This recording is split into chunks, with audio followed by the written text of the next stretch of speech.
안녕하세요. 사랑하는 성도님, 은혜의 주님이 우리와 함께 하십니다. 우리와 함께 하시는 주님을 찬양합니다. 기도합시다. 주님 감사합니다. 언제나 주님의 사랑과 은혜 안에서 살아가는 저희들, 오늘도 주님을 더욱 의지하며 또 주님의 은혜를 구합니다. 말씀으로 다가오시는 주님의 은혜, 말씀 속에 역사하시는 주님의 은혜, 오늘도 가득하게 하여 주시옵소서. 말씀으로 새 힘을 얻고, 말씀으로 지혜를 얻고, 말씀으로 하나님의 뜻을 깨달아 말씀에 순종하며 기쁨으로 주님의 뜻을 이루며 살아가는 저희들의 삶이 되게 하여 주시옵소서. 예수님 이름으로 기도합니다. 아멘. 오늘 말씀은 사무엘하 14장 21절에서 33절까지입니다. 왕이 요압에게 이르되 내가 이 일을 허락하였으니 가서 청년 압살롬을 데려오라 하니라. 요압이 땅에 엎드려 절하고 왕을 위하여 복을 빌고 요압이 이르되 내 주 왕이여 종의 구함을 왕이 허락하시니 종이 왕 앞에서 은혜 입은 줄을 오늘 아나이다 하고 요압이 일어나 그슬로 가서 압살롬을 데리고 예루살렘으로 오니 왕이 이르되 그를 그의 집으로 물러가게 하여 내 얼굴을 볼 수 없게 하라 하매 압살롬이 자기 집으로 돌아가고 왕의 얼굴을 보지 못하니라. 온 이스라엘 가운데서 압살롬이 아름다움으로 크게 칭찬받는 자가 압살롬같이 아름다움으로 크게 칭찬받는 자가 없었으니 그는 발바닥부터 정수리까지 흠이 없음이라. 그의 머리털이 무거움으로 연말마다 깎았으며 그의 머리털을 깎을 때 그것을 달아본 즉 그의 머리털이 왕의 저울로 200세겔이었더라. 압살롬이 아들 셋과 딸 하나를 낳았는데 딸의 이름은 다말이라. 그는 얼굴이 아름다운 여자더라. 압살롬이 이태 동안 예루살렘에 있으되 왕의 얼굴을 보지 못하였으므로 압살롬이 요압을 왕께 보내려 하여 압살롬이 요압에게 사람을 보내 부르되 그에게 오지 아니하고 또 다시 그에게 보내되 오지 아니하는지라. 압살롬이 자기 종들에게 이르되 보라 요압의 밭이 내 밭 근처에 있고 거기 보리가 있으니 가서 불을 지르라 하니라. 압살롬의 종들이 그 밭에 불을 질렀더니 요압이 일어나서 압살롬의 집으로 가서 그에게 이르되 어찌하여 내 종들이 내 밭에 불을 질렀느냐 하니 압살롬이 요압에게 대답하되 내가 일찍이 사람을 네게 보내 너를 이리로 오라고 청한 것은 내가 너를 왕께 보내 아뢰게 하기를 어찌하여 내가 그 술에서 돌아오게 되었나이까? 이때까지 거기에 있는 것이 내게 나았으리다 하려 함이로다. 이제는 내가 나로 하여금 왕의 얼굴을 볼 수 있게 하라. 내가 만일 죄가 있으면 왕이 나를 죽이시는 것이 옳으니라 하는지라. 요압이 왕께 나아가서 그에게 아뢰매 왕이 압살롬을 부르니 그가 왕께 나아가 그 앞에서 얼굴을 땅에 대어 그에게 절하매 왕이 압살롬과 입을 맞추니라. 아멘. 이제 요압이 보냈던 드고와 여인의 말을 듣고 다윗이 마음을 결정합니다. 그래서 21절에 보니까 왕이 요압에게 이르되 내가 이 일을 허락하였으니, 그래서 허락하였다라는 것은 마음에 결정했다라는 뜻이에요. 내가 이제 결정했으니 가서 청년 압살롬을 데려오라 하니라. 다윗의 마음이 움직였어요. 그래서 멀리 피신가 있는 또 귀향을 보낸 어쩌면 이 압살롬을 이제 불러오기로 합니다. 그런데 다윗은 이 압살롬을 가리켜서 청년 압살롬이라고 합니다. 여기에는 두 가지 의미가 있겠죠. 하나는 아들 압살롬이라고 하지 않아요. 압살롬에 대한 다윗의 진심이 담겨 있는 거죠. 또 하나는 청년이라고 되어 있지만 어린 압살롬, 자식에 대한 그의 마음이 담긴 표현이기도 합니다. 자, 압살롬을 데려와라. 어떻게 보면 다윗은 이 요압이 보낸 드고와 여인의 말을 듣고 못 이기는 척 아들을 불러오게 한 것일 수도 있고요. 아니면 이 압살롬을 불러오는 것이 괜찮겠다라는 그러한 마음이 있었는지도 모릅니다. 자, 이렇게 압살롬을 데려오라 하니 요압이 이제 그곳에서 엎드려 절하죠. 그리고 왕을 위해서 복을 빌고 요압이 말합니다. 내 주 왕이여 종의 구함을 왕이 허락하시니 왕 앞에서 은혜 입은 줄을 오늘 아나이다. 이렇게 요압이 보낸 득과의 여인의 말을 듣고 왕의 마음이 변하여 압살롬을 데려오라 하니 요압이 왕에게 머리를 조아려 그렇게 결단한 왕을 받아들입니다. 요압이 일어나 그슬로 가서 압살롬을 데리고 예루살렘으로 오니 이제 압살롬이 피신해 있던 그슬로 가서 이 압살롬을 데려오죠. 자, 그런데 24절에 보니까 왕이 이르되 그를 그의 집으로 물러가게 하여 내 얼굴을 볼 수 없게 하라. 압살롬을 부르긴 했는데 압살롬을 왕궁으로 불러들이질 않습니다. 여기서 물러가게라는 것에 돌아가게라는 뜻인데 왕궁으로 오지 않고 돌아서 그의 머물 집으로 가게 한 겁니다. 요압은 마치 압살롬의 후견인과 같이 압살롬의 그 모든 상황을 다윗에게 이렇게 알리고 또 그의 마음을 변화시켜서 압살롬을 불러오게 했지만 다윗은 압살롬을 오라고 하였을 뿐 그를 어떻게 보면 맞아들이지는 않았어요. 이것은 다윗이 이 모든 일이 요압에 의해 진행된 것을 알고 있었고 뿐만 아니라 압살롬에 대한 자신의 마음 또한 편치 않았음을 보여줍니다. 이제 어제 마지막 본문이었던 20절에 보면 요압이 이 모든 형편을 바꾸려고 이렇게 했다라고 득와 여인이 얘기를 하죠. 요압이 모든 형편을 바꾸려고. 그래서 정말 모든 형편이 바뀌는 것 같았지만 압살롬을 왕궁에 들이지 아니함으로 인해서 모든 형편이 바뀌지는 않았습니다. 압살롬을 만나지 않으니 어떻게 합니까? 자, 그런데 25절은 뜻밖의 엉뚱한 표현이 나옵니다. 온 이스라엘 가운데 압살롬같이 아름다움으로 칭찬받는 자가 없었다. 압살롬의 외모를 칭찬하는 그런 글이죠. 얼마나 그가 아름다웠든지 발바닥에서 정수리까지 흠이 없어요. 신체적으로 아무런 흠이 없다는 것이죠. 또 머리숱이 얼마나 많은지 머리털이 무거움으로 연말마다 깎았는데 그 무게가 200세겔이나 되었다. 한번 그려보시기 바랍니다. 이 당시는 요즘처럼 이발을 이렇게 자주 하는 게 아니고 머리를 길렀어요. 그러니까 길러다가 1년에 한 번 정도 이렇게 깎았던 것 같습니다. 곱슬곱슬되는 그러한 이 압살롬의 머리 숱이 있고요. 황금빛일까요? 그 외모에 모든 백성들이 반한 겁니다. 이와 같이 아름다운 사람이 없다. 근데 굳이 이러한 그 표현을 쓰는 이유는 압살롬이 백성들의 마음을 쉽게 얻을 수 있음을 뒤에 깔아놓고 있는 겁니다. 압살롬이 맘만 먹으면 백성들의 마음을 쉽게 훔칠 수 있을 정도로 그렇게 외모가 출중했다라고 하는 것이죠. 이러한 압살롬에게는 27절에 보니까 아들 셋과 딸 하나가 있었습니다. 그리고 딸의 이름은 다말이라고 하였습니다. 다말, 어디서 본 이름인데요. 그렇죠. 바로 압살롬의 누이 이름도 다말입니다. 그러니 압살롬이 자기 누이를 얼마나 아꼈는지 알 수 있어요.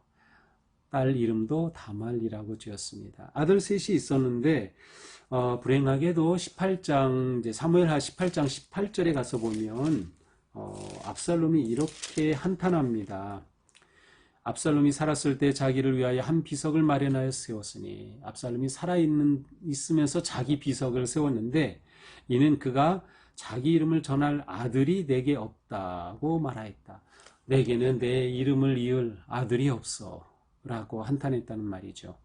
그러니까 이 압살롬에게는 세 아들이 있었지만 그 세 아들은 일찍 죽은 것이 분명합니다. 자, 이렇게 압살롬이 예루살렘으로 돌아왔지만 왕을 보지 못한 채 2년이 흘렀습니다. 28절이죠. 왕의 얼굴을 2년간 보지 못했어요. 뭐가 2년 만인가요? 실은 이전 피신했을 때부터 못 봤으니까 3년 넘게 보지 못한 것이죠. 요압은 이러한 상황에서 압살롬은 마음이 닳기 시작하죠. 그래서 요압을 부릅니다. 나 좀 만나라. 근데 요압이 반응이 없어요. 나 좀 만나라. 사람을 보냈는데 답이 없어요. 두 번씩이나 요압을 만나고자 하는 압살롬의 요청을 거절하죠. 그래서 이 압살롬이 가만히 있지 않고 요압의 밭에 보리의 밭에 불을 질러 버립니다. 이 소중한 농산물, 이 당시에 이게 소출이 없으면 굶어 죽는 거죠. 이 보리밭에 불을 지르고 나니 이 요압이 깜짝 놀라가지고 바로 압살롬과 만나게 되죠. 그래서 압살롬에게 가서 말합니다. 왜 내 집에 내 밭에 불을 질렀느냐? 그러자 압살롬이 말하죠. 내가 나를 만나라고 사람을 청해서 오게 했지만 내게 오지도 않았어. 내가 요청하는 것은 왕에게 가서 내가 왕을 만나도록 나를 부르게 하시오 라는 것이었습니다. 내가 이렇게 왕의 얼굴을 보지 못하고 여기에 사느니 차라리 여기로 오지 않은 것이 더 좋았을 뻔했고 내 죄를 물어 내가 죽임을 당하는 한이 있더라도 나는 왕을 보아야겠어 라고 말하죠. 할 수 없이 요압은 왕에게 압살롬을 만나도록 주선합니다. 자, 이렇게 압살롬이 왜 다윗 왕을 굳이 만나려고 했을까요? 그것은 아버지 다윗의 마음을 알기를 원했던 거죠. 아버지의 진심. 그 진심의 핵심은 압살롬 입장에서 무엇일까요? 바로 아버지가 나에게 다음 왕위를 물려줄 것인가 라는 거죠. 어쨌든 다윗이 아들을 불렀습니다. 그래서 압살롬은 왕에게 나아가서 얼굴을 땅에 대고 절하고 왕에 대한 경의를 표하고서 왕을 만나니 어떻게 됩니까? 압살롬과 왕이 입을 맞추니라. 이것이 오늘의 마지막 말씀이죠. 자, 오늘 말씀도 압살롬에 관한 이야기입니다. 압살롬이 예루살렘으로 돌아왔지만 2년 동안은 아버지를 보지 못하는 상황에서 압살롬은 애가 닳는 마음으로 아버지를 보기 원했고 요압을 이렇게 충동하여서 아버지를 만나는 그러한 기회를 얻어내고야 말았습니다. 아버지와 아들이 입을 맞췄으니 이 모든 관계는 회복된 것일까요? 네, 나중에 계속되는 말씀을 보면 그것이 아님을 알 수 있습니다. 자, 오늘 말씀을 보면서 저는 우리에게 무엇이 중요할까? 마음이 중요하다는 것을 생각해 보았습니다. 마음이 중요하다. 자, 오늘 말씀을 보면 압살롬의 외모의 출중함을 말하죠. 그것은 백성들이 압살롬의 외모에 그렇게 반했다고 하는 것을 보여줍니다. 그의 모습은 온 이스라엘 가운데 가장 뛰어난 수려하고 정말 멋진 모습이었습니다. 백성들은 그것에 마음이 혹합니다. 그러나 정말 중요한 것은 무엇이죠? 압살롬의 내면, 압살롬의 마음입니다. 우리는 너무나도 쉽게 외모와 어떤 외적인 조건의 마음을 뺏기곤 합니다. 그것의 매료를 느끼죠. 그러나 정말 중요한 것은 마음이다, 내면이다 라는 거죠. 우리의 마음, 우리의 내면, 그것이 외모보다 중요합니다. 물론 우리는 외모를 깨끗하고 정숙하게 그렇게 늘 가꾸는 것은 중요합니다. 그러나 외모가 마음을 대신할 수는 없는 거예요. 뿐만 아니라 압살롬은 예루살렘으로 돌아왔지만 그의 마음에는 변화가 전혀 없었습니다. 압살롬은 여전히 난폭하고 자기를 만나주지 않는다고 보리밭에 불을 지르면서 정말 참여하는 모습, 겸손하게 자기의 잘못을 뉘우치는 모습 없어요. 그는 여전히 똑같은 마음입니다. 형 암논을 죽일 때와 같은 그의 모습이에요. 마음이 전혀 변하지 않았던 것이죠. 또한 다윗의 마음은 어떠할까요? 다윗은 압살롬을 불러오긴 했지만 압살롬에 대해서 어정쩡합니다. 그를 불러놓고 따끔하게 정말 벌을 내리든지 교훈을 하든지 무엇인가 한 것이 없어요. 그냥 보기를 거절합니다. 다윗의 마음이 좀 더 세심하고 좀 더 사력 있고 좀 더 세밀하고 정교했으면 어떨까. 좀 아쉬운 그러한 모습이에요. 그는 드고와 여인의 이야기를 듣고 그의 마음이 움직여 감동적으로, 감정적으로 행동하였죠. 그래서 압살롬을 불러오라고는 하였지만 다윗의 마음 역시 진실하지는 못했습니다. 자, 그러니 둘이 입을 맞췄지만 화해가 된 것일까요? 마음이 통하지 않으면 화해는 불가능한 일이죠. 압살롬과 다윗이 입을 맞췄지만 그 입맞춤은 화해가 아니었습니다. 그냥 형식적인, 밀려서 어쩔 수 없이 했던 그러한 행동이었죠. 압살롬은 아마도 아버지의 이러한 그 마음을 눈치챈 것이 분명합니다.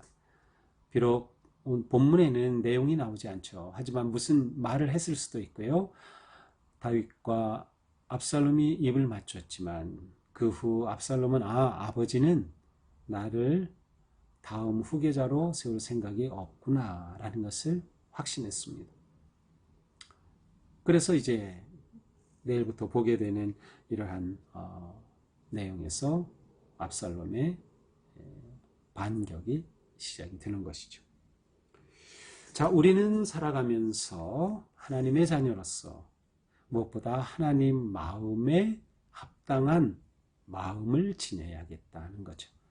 하나님 마음에 합당한 마음을 지닌 성도, 그 성도야말로 하나님이 기뻐하시는 거룩하고 아름다운 성도가 아닐까요?